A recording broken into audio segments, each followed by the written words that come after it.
Good evening, this is Eswatini TV News at 8, read to you by myself, Notlesi Tole, alongside Nomakabisa Nkambule. First up, let's have a look at our top stories.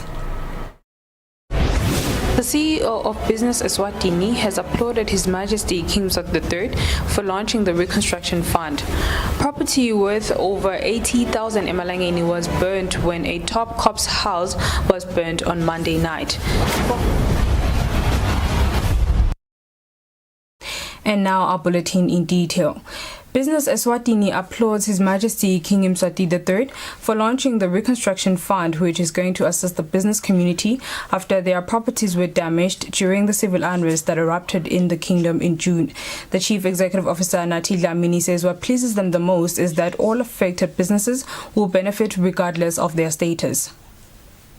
On Monday, His Majesty King Mswati III officially launched the Reconstruction Fund, which will assist business people who suffered loss during the unrest.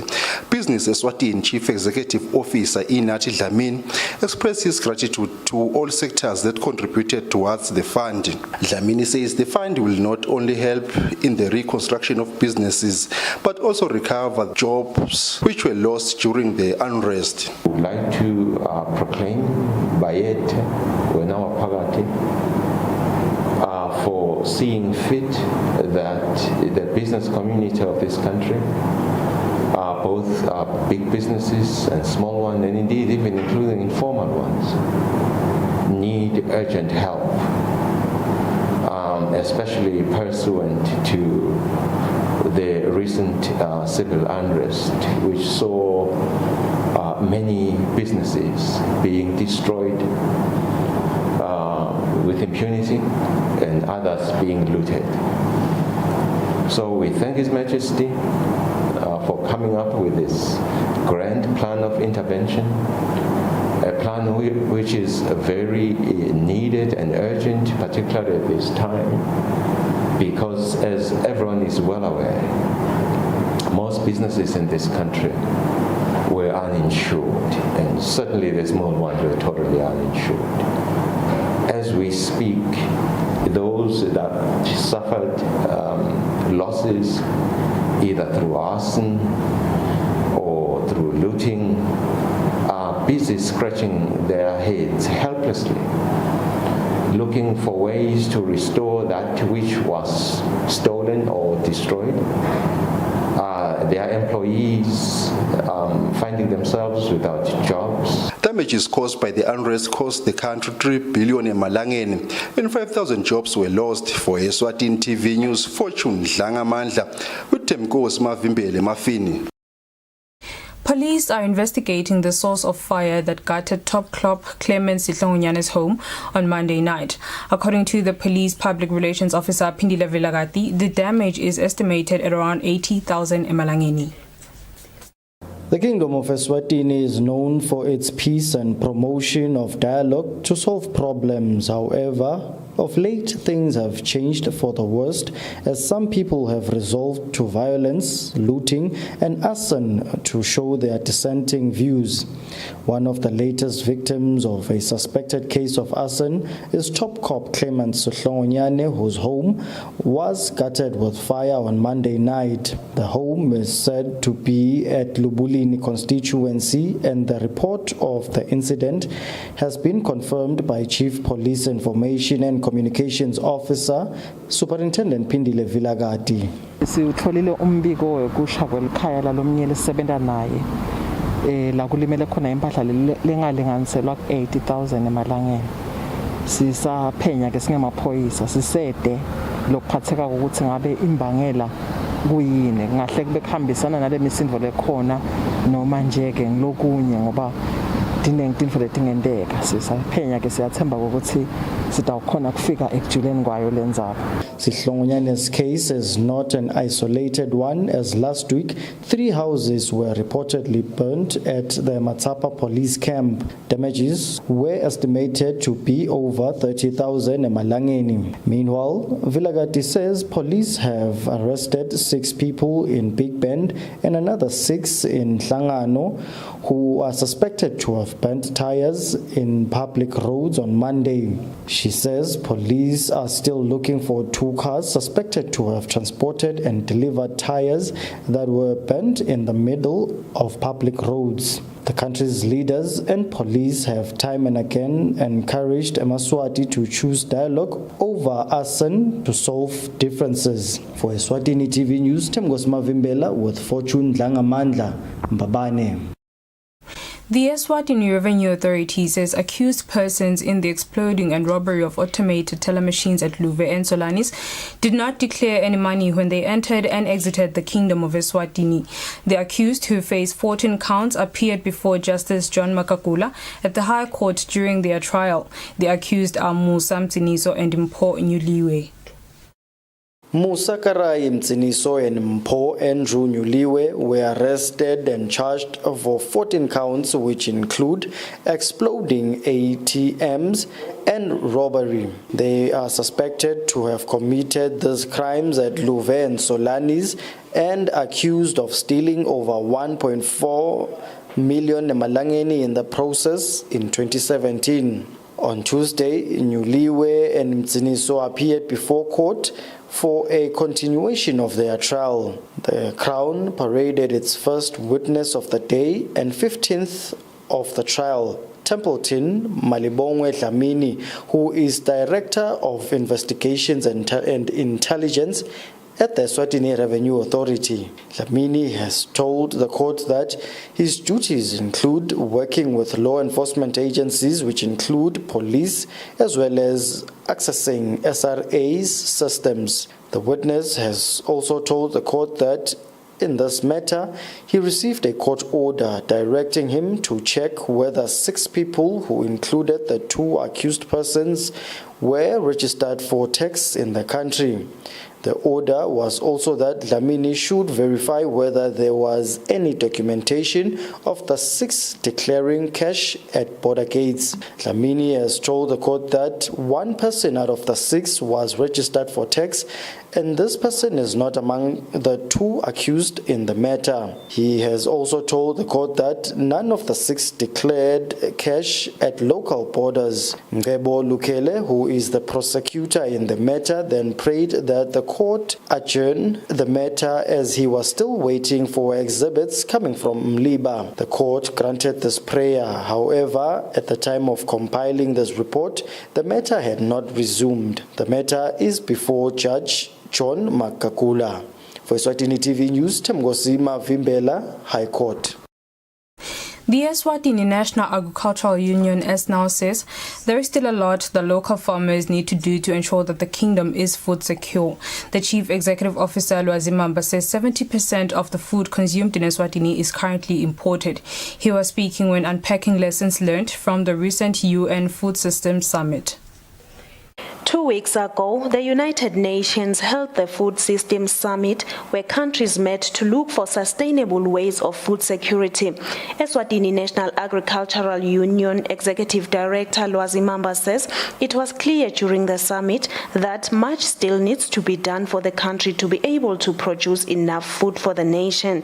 He says most people locally are not involved in commercial farming, resulting in the country importing 70% of its food. He continues to say favorable conditions for financial support for farmers by financial institutions should be made a priority if farmers are to be able to produce enough food. Uhulumende udlalile ichaza elikhulu ekuthenini establish infrastructure lefanana naloku kunisela kofa ke sisekhona lesikhala ukuthi kunisela kuyavela ukuthi kusite kakhulu ngala emobeni.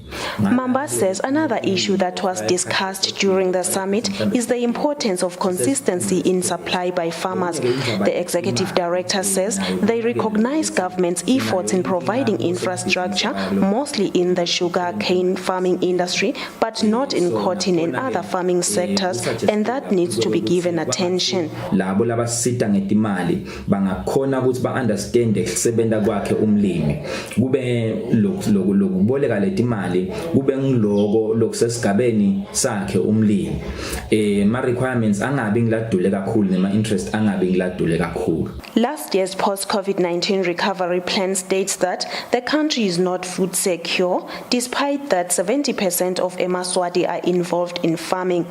Reporting for Eswatini TV News, Nelson Dlangamandla with Mbongwa Dube Mbabane.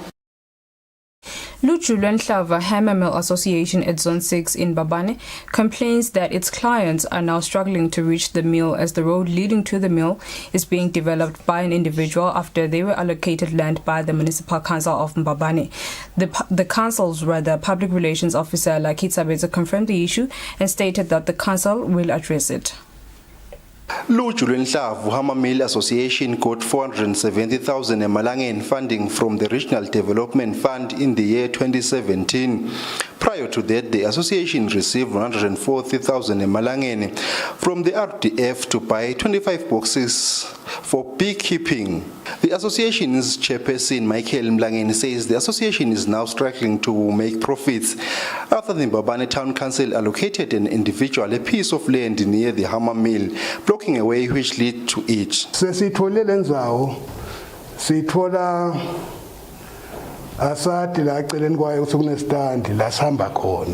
Mlangeni says they have written a letter to the Mbabane Town Council raising the issue and they await a response. During the development, people going to the hammer mill now have to walk about 400 meters.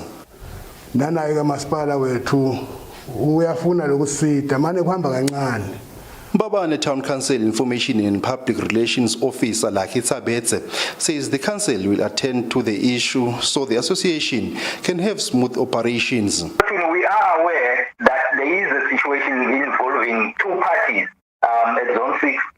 Council has taken time to look into the matter and we have actually received communication from one of the parties.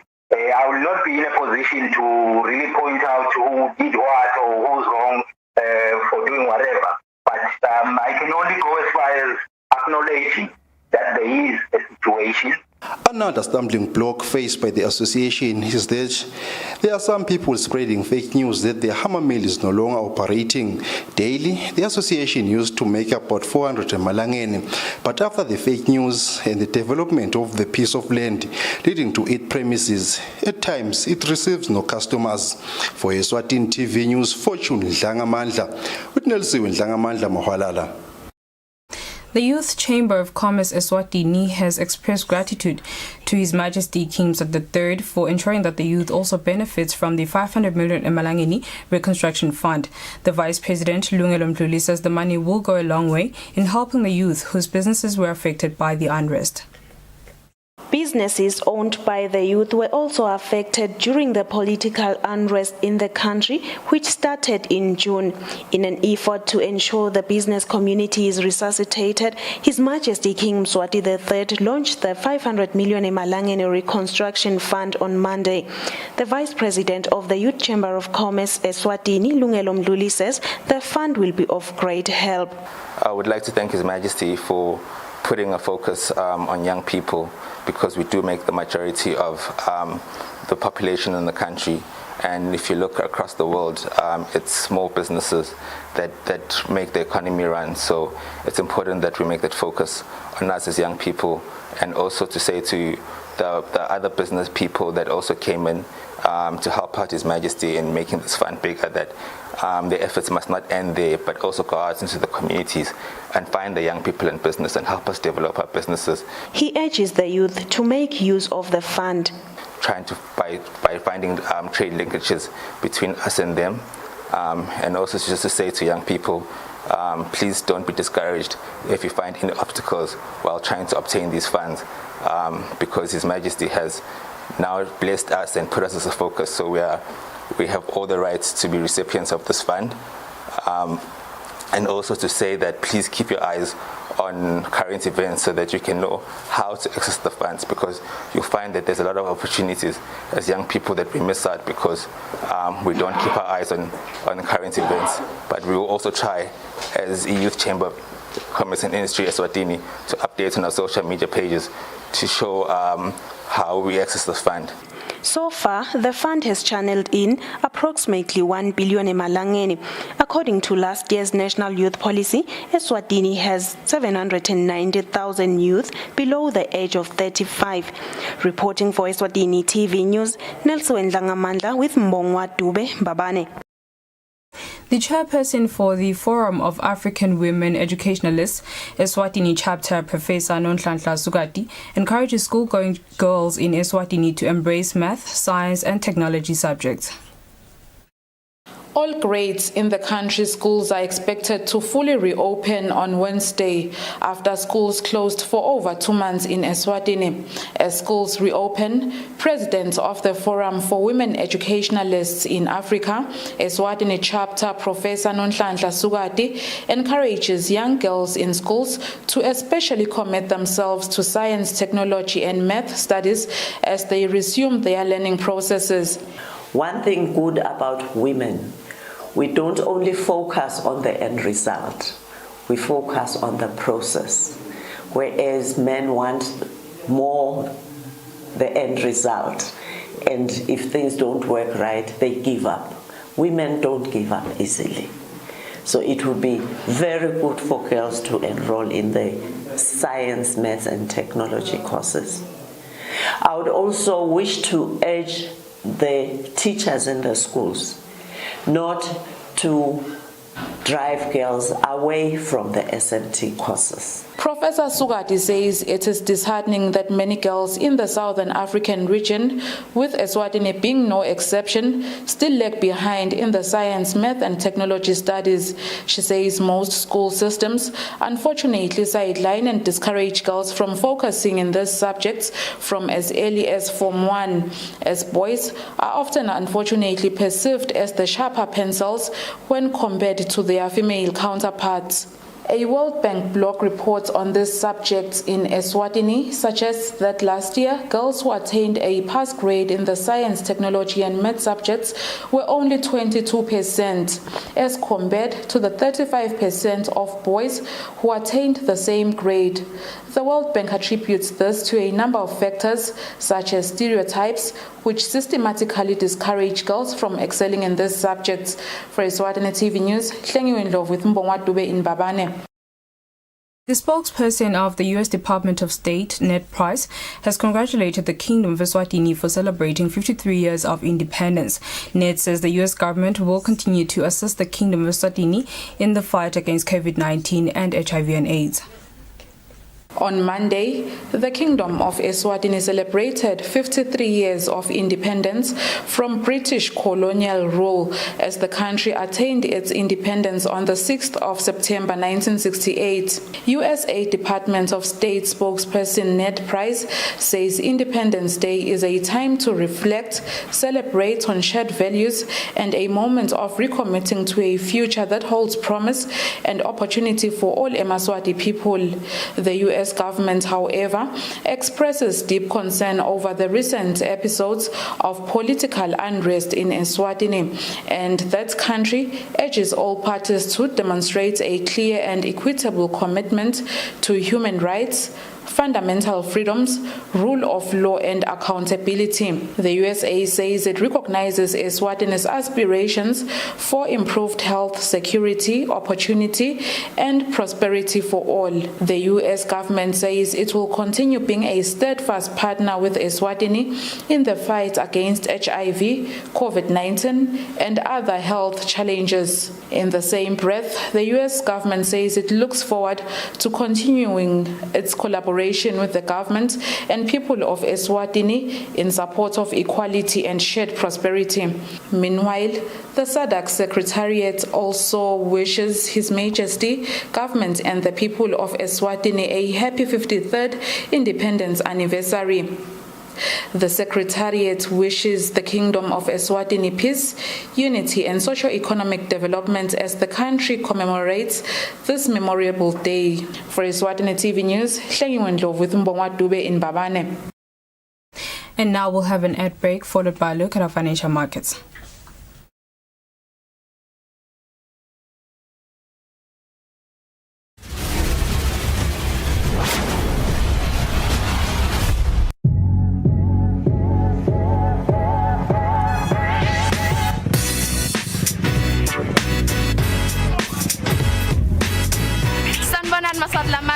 Galame Ngumthanazam Konazi, and you are tuned into a brand new show on Eswatini TV called Street Quiz. Street Quiz is a show that is aimed at finding out just how well you know your beautiful country and just how well you travel. Now, the beautiful part about it, and that is my favorite part as well, is you get to win a special prize. Now, that could just be money or a little something extra.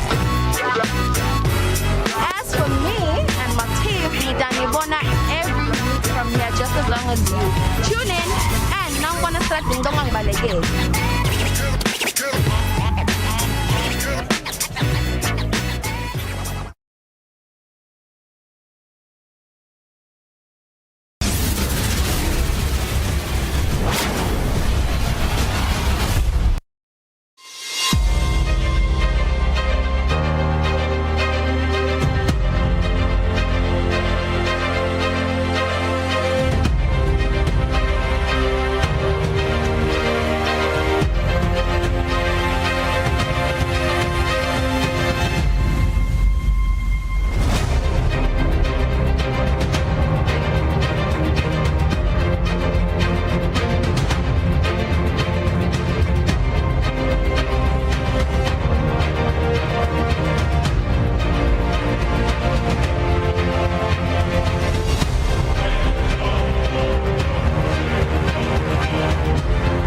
Standard Bank. It can be.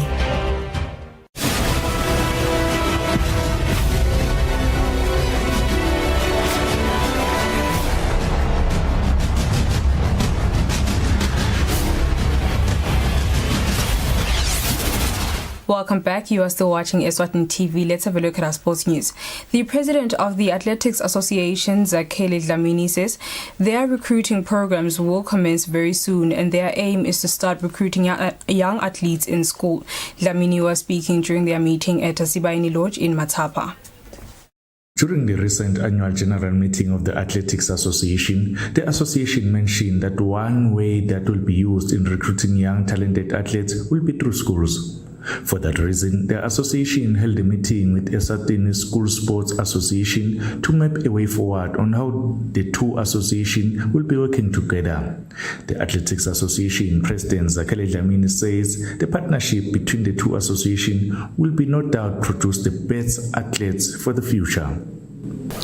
We as Athletics Eswatini, we are gathered here together with the school sports solely to look at our programs, how we can work together in bringing all schools to participate in athletics competitions, because as an association we have a talent identification program, and we know that the talent is at schools, and as such schools are participating in sports under school sports. So the reason why we are gathered here today is to make sure that we understand our roles and how we can work together to have the mass participation of schools, so that we as athletics can identify talent that we can expose to the international competitions for them to bring medals for the country, as per our slogan, Together for Gold. School Sports Association President Anthony Mdlulu says there is a need for School Sports Association to start guiding kids from schools about their future in sports. Mdlulu concluded highlighting that even though not all athletic sports will return, but they will look at prioritizing those that are mostly practiced. Reporting for Eswatini TV Sports, I'm Linda Dlamini with Vumengosi Nzinisa, Matapa. Mandla Dlamini, who is Eswatini Open champion, says he is not happy with his performance even though he was able to qualify for this year's King's Golf Cup. The Eswatini Open was played at the Royal Eswatini Spa in Eswatini. Golf as a sport is one of the developing sports in the kingdom. This is judged on a number of tournaments that are hosted regularly. This past weekend, the Golf Union hosted a 3-day tournament known as Eswatini Open. The tournament that was attended by both young and old saw Mandla Dlamini walking away as the tournament's champion. Dlamini says he didn't play the way he wanted, but what was key was for him to win the tournament. not really happy with the way I played, but I got it done. Again, it was enough to win. A lot to improve on. Preparing for Kings Cup next week, so I think I've just touched up my short game off the tee as well. But besides that, it was fun to play again. Your best hole today?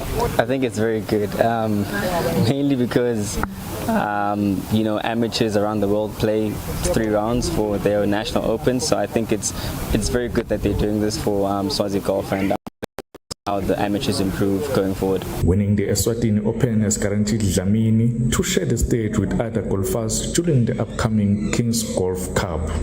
Eswatini Open tipped off on Saturday and was concluded on Monday, with Eswatini Royal Insurance Corporation being the title sponsor. Reporting for Eswatini TV Sports, I'm Linda Dlamini, Ezulwini. That's all for now. Before we conclude, let's have a look at our top stories.